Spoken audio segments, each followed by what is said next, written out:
Hello and good afternoon, everybody. Andre here, and I'm behind the wheel of my new Dodge Challenger Hellcat.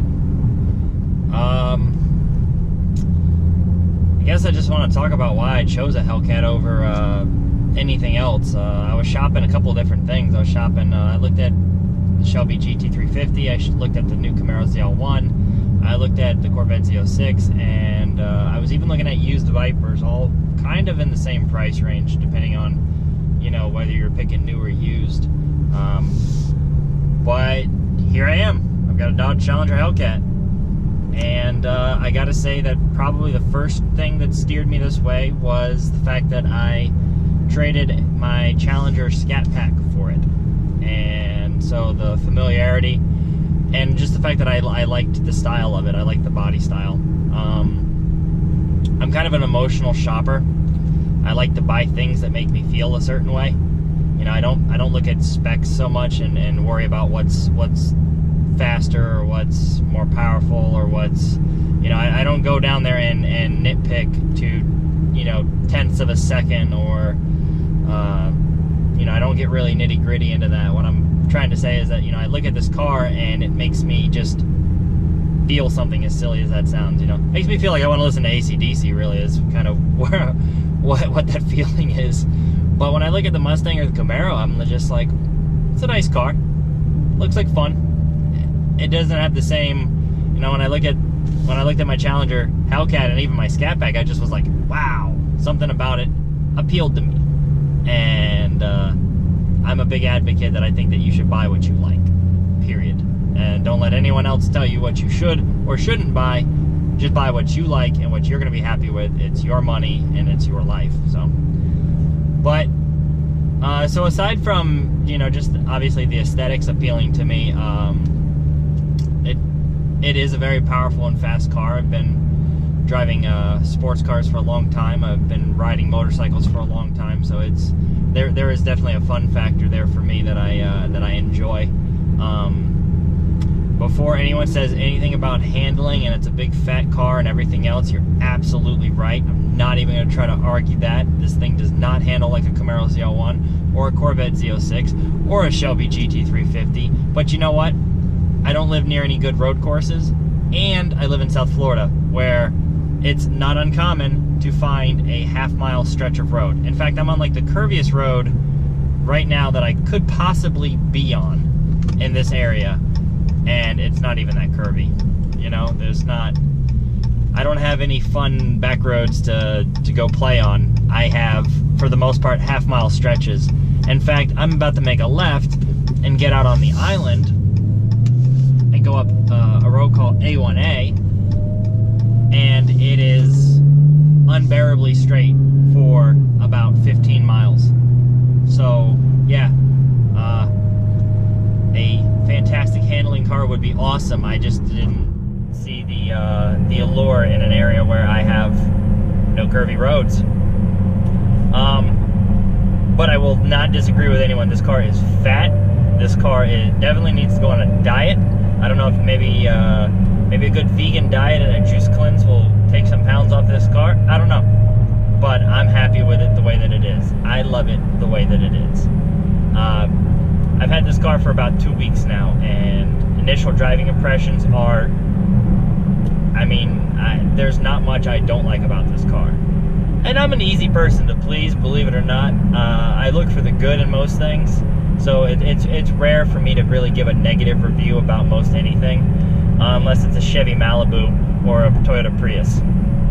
Because at that point, I'm really gonna rag on it. I don't even know why they made those cars. Some people like them. It's not for me. Let's see. But yeah, good Lord, power is abundant. I ended up opting for the 8-speed automatic. I haven't driven many automatics in my life. Correction, I have not owned many automatics in my life. My Challenger Scat Pack was a 6-speed. I had a Pontiac GTO 2005, which I guess is really a Holden Monaro, but, you know, semantics aside. I had a 2001 Mustang Cobra, all manual transmission. Loved them, wouldn't have had them any other way. Beat the snot out of most of them. this so far has been an interesting experience, and I got to tell you that the transmission really is something else. But I'll save that particular review for another day, because I could really get into just how different this is from driving a traditional standard transmission. Especially with this much power behind it, it really is a very unique experience, at least for me. You know, if you live your life driving 700 plus horsepower cars, I envy you. This is a first for me. This is a first in that realm. The most I've ever driven prior was about 550-ish. And that was with some light modifications on my Scat Pack before I got rid of it. Let's see. Oh yeah, of course. Dude, at least do the speed limit. Like, come on, man. Oh, that's a no pass zone. But hey, you know, other than that, so far, most anything you've heard about this car is probably gonna ring pretty true. The tires are horrifically inadequate for the amount of power that it puts down. They also could be a little bit stickier, and maybe that size would be adequate, but the Pirelli P0s that they have on there, they're 275 width, they're a joke. If it's even remotely damp outside, good luck.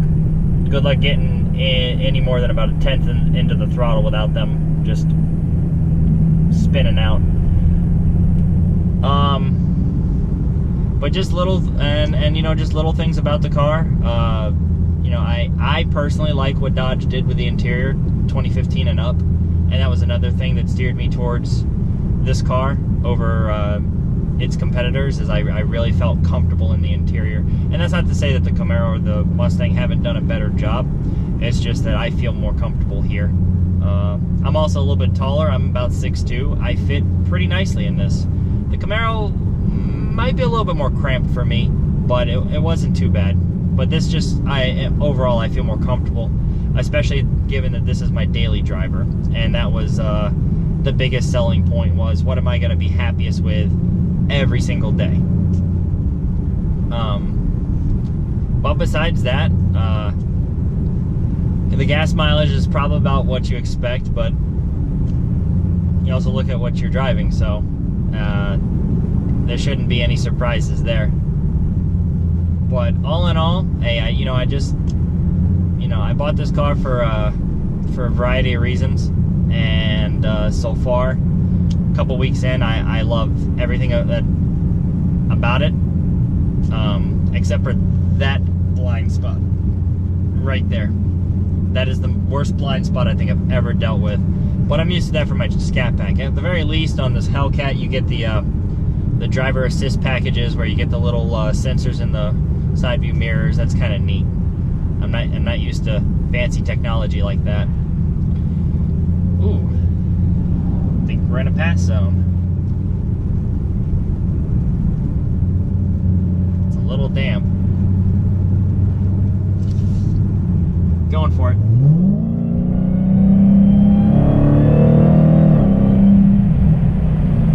And that is the main reason I bought the car. Not gonna lie.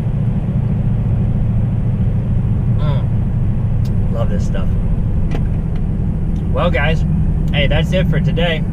And I'll see you guys next time. Take it easy.